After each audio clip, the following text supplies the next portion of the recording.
السلام علیکم ورحمۃ اللہ وبرکاتہ۔ للرجال نصیب مما ترک الوالدان والاقربون وللنساء نصیب مما ترک الوالدان والاقربون مما قل منہ او کثر نصیبا مفروضا۔ مردوں کے لیے اس ورثے میں سے ایک حصہ ہے جو والدین اور قریبی رشتہ دار چھوڑ جائیں، اور عورتوں کے لیے بھی ایک حصہ ہے اس ورثے میں سے جو والدین اور قریبی رشتہ دار چھوڑ جائیں، خواہ ورثہ کم ہو یا زیادہ، اس میں ایک طے شدہ حصہ ہے۔ طے شدہ حصہ ہے یعنی وراثت کی اصل کیا ہے کہ مرد اور عورت اس معاملے میں برابر ہیں، یعنی دونوں کے حصے ہیں، یہ مطلب ہے۔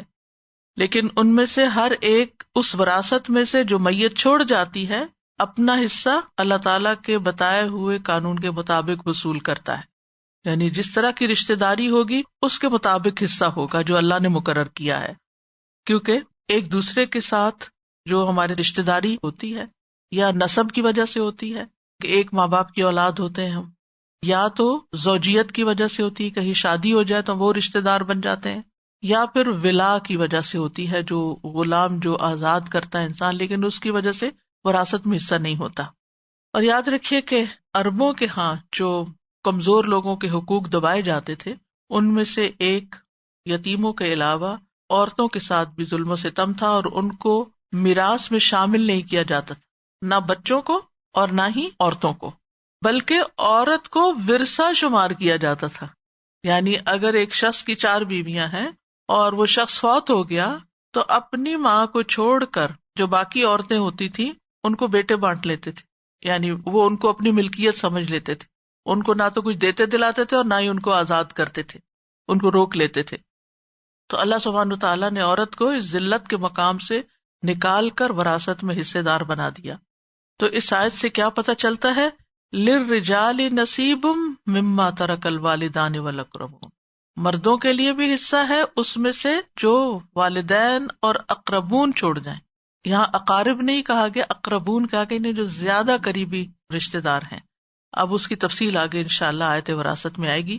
اور اسی طرح عورتوں کے لیے بھی اس میں سے حصہ ہے جو والدین اور رشتہ دار چھوڑ جائیں، یعنی میراث میں عورتوں کا حصہ بھی ہے۔ اور پھر ساتھ جو یہ فرمایا مما قل منہ او کثر، تھوڑا ہے یا زیادہ ہے اس سے کوئی فرق نہیں پڑتا۔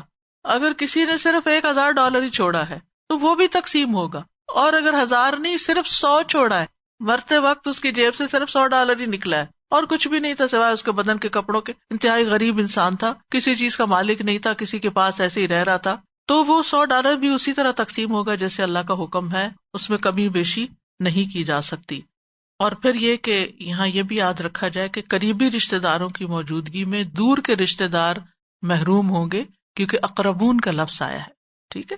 اور عورتوں کے علاوہ جیسے اس معاشرے میں چھوٹے لڑکوں کو بھی وراثت سے محروم رکھا جاتا تھا، اور ورثہ صرف ان کو ملتا تھا جو لڑنے والے بیٹے ہوتے تھے، یعنی بڑے ہوتے تھے، جوان ہوتے تھے، جنگ میں حصہ لے سکتے تھے، انتقام لینے کے اہل ہوتے تھے۔ لیکن یہاں پر یتیموں کو بھی حق دلوایا گیا جو چھوٹے بچے باقی رہ جائیں۔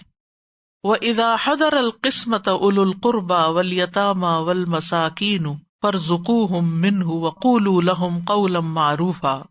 اور وراثت کی تقسیم کے وقت جب غیر وارث رشتہ دار اور یتیم اور مسکین موجود ہوں تو انہیں اس میں سے کچھ نہ کچھ دے دو، اور اگر نہ دے سکو تو ان سے بھلے طریقے سے بات کر لو۔ وَإِذَا حَضَرَ الْقِسْمَةَ، قسمت ہوتا ہے تقسیم، اور یہاں تقسیم کا موقع، یعنی میراث کی تقسیم کا وقت جب آ جائے اور اس وقت اور لوگ بھی آ جائیں سن کے۔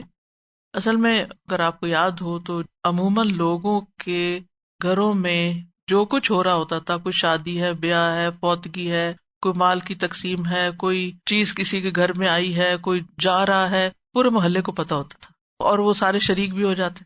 اب یہ ہے کہ سلسلے ہی کچھ اور ہیں کہ اوپر والے کو نہیں پتا نیچے کیا ہو رہا ہے، نیچے والے کو نہیں پتا اوپر کیا ہو رہا ہے، ایک گھر میں رہنے والوں کو نہیں پتا کہ دوسرے کمرے میں کیا ہو رہا ہے۔ اتنی زیادہ پرائیویسی اور انڈیپینڈنس ہو گئی ہے کہ ہر کوئی اپنے اون پر ہی خوش ہے اور گیجٹس کے ساتھ خوش ہے، انسانوں سے بیزار ہے اور مشینوں کے ساتھ دوستی ہے۔ اور اب بھی ماشاءاللہ بہت سے معاشرے ایسے ہیں کہ جن کے اندر یہ کلچر پایا جاتا ہے کہ جہاں ایک دوسرے کی خوشی، غم اور حرکات و سکنات پر اچھی نظر ہوتی ہے۔ تو بہرحال جب کوئی فوت ہو جائے تو پھر لوگوں کا انتظار ہوتا ہے کہ اب اس کی وراثت کب تقسیم ہوگی، پوچھ گچھ بھی کرتے رہتے ہیں. پھر بعض اوقات کچھ رشتے دار آ کے رہنے بھی لگتے ہیں. کچھ غریب فقیر مسکین محلے میں بھی رہتے ہوتے ہیں, ملے جلے لوگ ہوتے ہیں.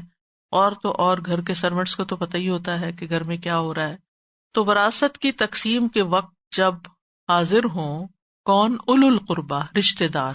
کون سے رشتے دار ہیں یہاں؟ جن کا وراثت میں حصہ نہیں ہے. والیتامی، اور یتیم. والمساکین، اور مسکین. یعنی سن سنا کے غریب مسکین بھی اکٹھے ہو گئے. حتیٰ کہ یہاں تک ہوتا ہے کہ اگر کسی گھر میں بیٹا پیدا ہوا ہے تو بھی غریب مسکین آ کے دروازہ کٹکھٹاتے ہیں کہ اللہ نے آپ کو خوشی دی ہے تو اس کے بدلے میں کچھ صدقہ کریں یا کچھ دیں یا بانٹیں.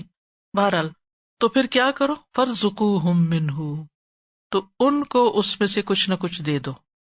اور یتیم اور مسکین کا معنی تو آپ کو آتا ہی ہے کہ یتیم کہتے ہیں جس کا باپ نہ ہو اور وہ بچہ نابالغ ہو. اور مسکین کس کو کہتے ہیں؟ غریب کو، جسے ہماری اردو میں غریب کہتے ہیں، غریب لوگ. اور فقیر بھی اس کے لیے استعمال ہوتا ہے. فقیر جو ہوتا ہے وہ انتہائی غریب کو کہتے ہیں جس کے پاس کچھ بھی نہیں، کمر ٹوٹی ہوئی ہے غربت سے. اور مسکین جو ہے اس کے پاس ہے لیکن ضروریات پوری نہیں ہوتی، ادھر سے کھینچتا ہے تو ادھر چھٹ جاتا ہے، ادھر سے ادھر. یعنی یتیم مسکین فقراء میں سے جو مستحق لوگ ہیں، جب وہ آئے تو ان کے ساتھ احسان کرو، ان کے ساتھ نیکی کرو، ان کو بھی تقسیم کے وقت کچھ نہ کچھ دے دو. ہمارا دین جو ہے وہ ہمیں ہر موقع پر یتیم مسکین کا خیال رکھنے کا حکم دیتا ہے. ابو درداء کہتے ہیں کہ میں نے رسول اللہ صلی اللہ علیہ وسلم کو فرماتے ہوئے سنا، میرے لیے ضعفاء اور کمزور لوگوں کو تلاش کرو، کیونکہ تم لوگ اپنے کمزور لوگوں ہی کے ذریعے سے رزق دیے جاتے ہو اور مدد کیے جاتے ہو. پچھلے دنوں جو بکری والی حدیث پڑھائی تھی تو میں نے یہ حدیث بعد میں پڑھی ہے، تو میں نے کسی کو کہا کہ میرے لیے غریب مسکین لوگ تلاش کرو کیونکہ ان کو بکری دینی ہے دودھ والی. تو جب میں نے یہ حدیث پڑھی تو میں حیران ہو گئی کہ کس طرح اللہ کے رسول صلی اللہ علیہ وسلم فرماتے ہیں کہ میرے لیے ضعیف اور کمزور لوگ تلاش کرو، ڈھونڈ کے لاؤ، اور ہم ان سے چھپتے اور بچتے پھرتے ہیں. میرے والد جو تھے اللہ تعالیٰ ان پہ اپنی رحمت کرے، پوری انہوں نے لسٹ بنائی ہوئی تھی. اور یہ فجر کے بعد کا معمول ہوتا تھا کہ ان کے گھروں میں کچھ پہنچانا ہے، یعنی جو بھی تقسیم کرنا ہے، چاہے روپیہ پیسہ ہے یا کوئی کھانا ہے یا کچھ اور جو اللہ نے توفیق دی. تو میں نے کہا کہ ہم لوگوں نے وہ روایات کیوں چھوڑ دی کہ تلاش کرنا، کیونکہ بعض ضرورت مند ایسی جگہوں پر بیٹھے ہوتے ہیں کہ وہ کسی سے سوال بھی نہیں کر سکتے. مسکین کا تو لفظ جو ہے نا سکنا سے، سکنا کا مطلب ہے حرکت چھوڑ دینا، یعنی ہمت ہار بیٹھتے ہیں کہ ہم کچھ بھی نہیں کر سکتے. تو ہمیں تلاش کرنا چاہیے، اور یہ تو نبی صلی اللہ علیہ وسلم کا حکم ہے کہ میرے لیے ضعفاء اور کمزور لوگوں کو تلاش کرو، کیونکہ تم لوگ اپنے کمزور لوگوں کے ہی ذریعے سے رزق دیے جاتے ہو اور مدد کیے جاتے ہو. یعنی تم ان کو تلاش کر کے دو تو اللہ تمہارے رزق میں بھی برکت ڈالے گا. تو ہم سب کو بھی اس پر عمل کرنا چاہیے کہ ہم تلاش کریں اور ان کے لیے کچھ نہ کچھ کریں جو بھی ہم کر سکتے ہیں. کیونکہ سورۃ الماعون میں آتا ہے نا کہ ارأیت الذی یکذب بالدین فذلک الذی یدعو الیتیم ولا یحض علی طعام المسکین ولا یحض علی طعام المسکین. یعنی وارننگ ہے اس کے لیے، ویل ہے اس کے لیے، ہلاکت ہے اس کے لیے جو مسکین کو کھانا کھلانے کی ترغیب نہیں دیتا، یعنی نہ خود دیتا نہ کسی اور کو کہتا ہے، دوسروں کو احساس نہیں دلاتا. تو بہرحال اگر جتنے بھی کھاتے پیتے لوگ ہیں وہ سارے اس بات کی فکر کریں اور ایسے لوگوں تک پہنچیں تو کوئی بھوکا نہ سوئے. لیکن ہم صرف اپنی چھوٹی چھوٹی باتوں کے غم میں ایسے گم ہیں کہ ہمیں دوسروں کی پرواہ نہیں رہی. اور جو دوسروں کے غم میں لگ جاتا ہے نا اس کے اپنے غم ختم ہو جاتے ہیں، جو دوسروں کی فکر میں لگ جاتا ہے اس کی اپنی فکر چلی جاتی ہے. آج کیوں ہر بندہ ڈپریشن کا شکار ہے کہ دنیا ہم نے اکٹھی کر لی، ہم نے سمجھا ہماری جنت یہاں آ گئی، اب ہم خوش ہو کے انجوائے کریں، لیکن دل کی خوشی چلی گئی کیونکہ ہم نے اوروں کی پرواہ چھوڑ دی. جب انسان کسی کی مدد کرتا ہے کسی بھی طرح، کسی کا دل خوش کرتا ہے، اس کا تو خوش ہوتا ہے لیکن اپنے اندر سے ایسے ہارمونز ریلیز ہوتے ہیں کہ انسان کے اندر ایک خوشی بھر جاتی، بھلا وہ کسی کا کر رہا ہوتا ہے. اسی لیے قرآن کہتا ہے ان احسنتم احسنتم لانفسکم، اگر تم نے احسان کیا، کسی کے ساتھ نیکی کی تو اصل میں اپنے اوپر احسان کیا، تمہارا اپنا آپ خوبصورت ہو جائے گا، تم کسی کی بھلائی کرو. تو بہرحال یہاں پر کیا کہا جا رہا ہے کہ جب سارے لوگ اپنے اپنے حصے لے رہے ہوں. مجھے یاد ہے جب ہماری ساس کا ورثہ تقسیم ہوا تھا تو پورے صحن میں ان کی چیزیں رکھی ہوئی، جیسے پہلے زمانے میں دلہن کا جہیز نہیں پھیلتا تھا، ایسے ہی ان کے برتن، ان کے کپڑے، ان کی جو بلانگنگز ساری پھر ان کے حصے کیے گئے، پھر جو بھی وارث تھے ان کو ملے. تو اب ایسی جگہوں پر جب گھروں میں بڑے بڑے صحنوں کے اندر چیزیں بکھیری بھی ہوں اور غریب مسکین آ کے کھڑے ہو جائیں اور دیکھ رہے ہوں اور ان کے دل میں طمع ہو اے ان کے پاس یہ بھی ہے وہ بھی، کیونکہ وہ تو پھر پیٹیوں سے بھی سامان نکلتا ہے نا جب ورثہ تقسیم ہوتا ہے، اس کو امیجن کریں، یعنی پریکٹیکلی اگر آپ دیکھیں تو وہ پیٹیوں میں تو کئی نئی چیزیں ڈال ڈال کے رکھی ہوئی ہوتی ہیں، یہ اس کو دوں گا وہ اس کو، ہم سب کچھ نہ کچھ سیو کرتے ہیں اور کرنا بھی چاہیے، کوئی منع نہیں ہے اپنے بچوں کے لیے یا کسی کو دینے کے لیے۔ تو بہرحال اللہ سبحانہ وتعالیٰ کا حکم کیا، فَارْزُقُوهُم مِّنْهُ، اس کے اندر میں سے ان کو بھی کچھ دو، ان کے ساتھ بھی احسان کرو، کیونکہ ان کے دل میں اس مال کی ہرس ہوتی ہے۔ اور ویسے بھی ہمارا دین ہمیں یہ سکھاتا ہے کہ جو طمع رکھے نا اس کو کچھ نہ کچھ ضرور دو، یعنی خاندان میں مثلا اللہ نے آپ کو دیا ہے، روزی دی ہے، آپ کے پاس جاب ہے، آپ کے پاس مال ہے، تو جو خاندان کے غریب لوگ ہوتے ہیں نا وہ آپ پہ نظر رکھتے ہیں کہ ان کے پاس ہے یہ ہمیں کیوں نہیں دیتے، ایک وہ دل میں کسک سی ہوتی ہے۔ اور بہت سے خاندانوں میں لڑائیاں جھگڑے فساد اس وجہ سے بھی ہوتے ہیں، اور وہ رشتہ داریاں اس وجہ سے بھی کٹتی ہیں کہ جن کے پاس ہوتا ہے وہ ان کو پوچھتے نہیں ہیں جن کے پاس نہیں ہوتا۔ تو یہ ہم سب کا بہرحال فرض بنتا ہے اور اپنے ہی فائدے میں ہے کہ کچھ نہ کچھ اس وقت دوسروں کو بھی دینا چاہیے، یعنی یہ نہیں کہا کہ سارا ہی دے دو، دے سکتے ہیں تو بہت اچھا، لیکن اگر آپ اس کو بھی کچھ دیں تو اس کا لحاظ رکھیں۔ نبی صلی اللہ علیہ وسلم کی سیرت سے ہمیں یہ بات پتہ چلتی ہے۔ مسور بن مخرمہ کہتے ہیں ان کے والد مخرمہ نے کہا، اے بیٹے، مجھے معلوم ہوا ہے کہ نبی صلی اللہ علیہ وسلم کے پاس کچھ قبائیں آئی ہیں اور آپ انہیں تقسیم فرما رہے ہیں، ہمیں بھی آپ کے پاس جانا چاہیے، مجھے لے چلو۔ وہ کہتے ہیں ہم گئے اور نبی صلی اللہ علیہ وسلم کو ان کے گھر میں ہی پایا۔ میرے والد نے مجھ سے کہا، اے میرے بیٹے، میرا نام لے کر آپ کو بلاؤ۔ میں نے اسے بڑی توہین آمیز بات سمجھا کہ آپ صلی اللہ علیہ وسلم کو اپنے والد کے لیے بلا کے تکلیف دوں۔ چنانچہ میں نے والد صاحب سے کہا کہ میں آپ کے لیے اللہ کے رسول صلی اللہ علیہ وسلم کو کیسے بلاؤں؟ انہوں نے کہا، بیٹے آپ کوئی جابر صفت انسان نہیں ہے، تم بلاؤ۔ چنانچہ میں بلا لایا، آپ باہر تشریف لائے، آپ کے اوپر دیباج کی ایک قبا تھی جس میں سونے کے بٹن لگے ہوئے تھے۔ آپ نے فرمایا، مخرمہ، اسے میں نے تمہارے لیے چھپا کے رکھا ہوا تھا۔ چنانچہ آپ نے انہیں وہ قبا دے دی، یعنی آپ کو پتا تھا کہ ان کے اندر وہ مادہ ہے کہ یہ انتظار کریں گے یا ان کو امید ہوگی مجھ سے، تو کچھ لوگ جن کو آپ سے امید ہو کہ آپ ان کو کچھ دیں گے تو پھر آپ ان کو دیا کریں، یعنی اس حدیث سے یہ بات پتہ چلتی ہے۔ اسی طرح یہ ہے کہ بعض اوقات ہم کہتے ہیں کہ نظر لگ گئی اور کام خراب ہو گیا۔ نظر کیوں لگتی ہے؟ نظر بھی اس وقت لگتی ہے جب آپ سب کچھ اپنے لیے سمیٹ لیتے ہیں اور دوسرے کو اس میں سے نہیں دیتے، تو لوگوں کے بعض اوقات نفس خبیث ہوتے ہیں، یعنی اندر جیلسی چھپائی بھی ہوتی ہے، یا وہ آپ سے اندر سے نفرت کرتے ہیں۔ تو جب وہ اندر سے ایک دوری ہوتی ہے یا نفرت ہوتی ہے یا آپ سے اریٹیٹڈ ہوتے ہیں، اور جب وہ آپ کے پاس کوئی چیز دیکھتے ہیں تو ان کی ایسی ریز اندر سے نکلتی ہیں کہ جو جا کے نقصان دیتی ہیں، یعنی نظر لگنا جو ہے برحق ہے۔ تو یہاں اس سے بھی بچنے کا کہا گیا۔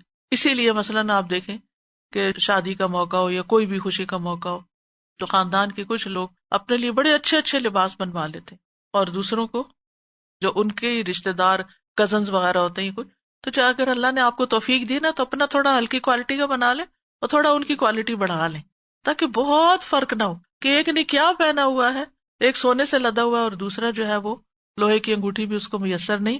تو اتنا فرق نہیں خاندانوں کے اندر ہونا چاہیے اگر وہ خود اپنے لیے نہیں بنا سکتے۔ اور میں نے کئی لوگوں کو دیکھا ہے کہ وہ شادیوں کے موقع پر اپنے کپڑے بناتے ہوئے اپنے خاندان کی ان بچیوں کے بھی بنوا لیتے ہیں ساتھ ہی، کہ یہ ساری بہنیں ایک جیسا ہی پہنیں گی۔